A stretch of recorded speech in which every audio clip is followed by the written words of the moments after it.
ছিলেন, কিন্তু বাকিরা যারা ছিল ফোন দেখলেই মানুষের গায়ে লাফিয়ে ওঠে। তো এটা তো জানা ছিল না, প্রথমে ভয় পেয়ে গেছিলাম। মানুষের জীবন কতটা আনপ্রেডিক্টেবল ভাবুন, যে আমি শুধু এটাই ভাবছিলাম যে কয়েকদিন আগেও আমি বাড়িতে ছিলাম আর কোথায় এসেছি, কখন কার জীবনে কি আসে বলা যায় না। তো ঘুরতে গেছিলাম, ভাল লাগছিল, কিন্তু ওটাই মনে হচ্ছিল আর কি। কোনদিন ভাবতেই পারিনি যে এত দূর এখানে আসবো। তো যাই হোক, ভাইকে বলছিলাম তাকা তাকা, ও তো ফোনে ফটো তুলতেই ব্যস্ত।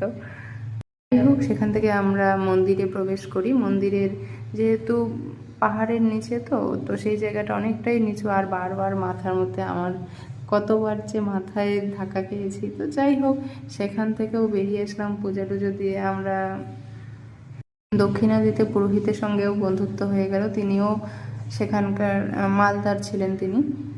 বলছিলাম যে আমরা স্টুডেন্ট, আমাদের কাছে অত টাকা নেই। বলছে আচ্ছা আচ্ছা ঠিক আছে, কোনো ব্যাপার না।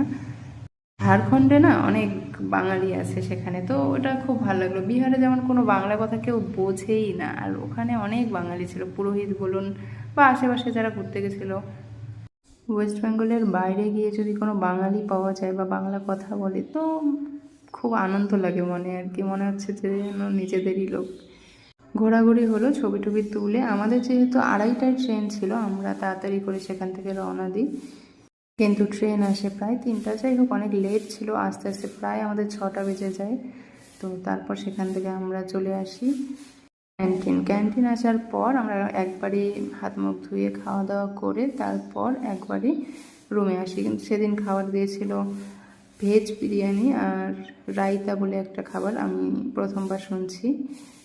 তো এই ছিল আজকের ভিডিও, দেখা হচ্ছে নেক্সট ভিডিওতে।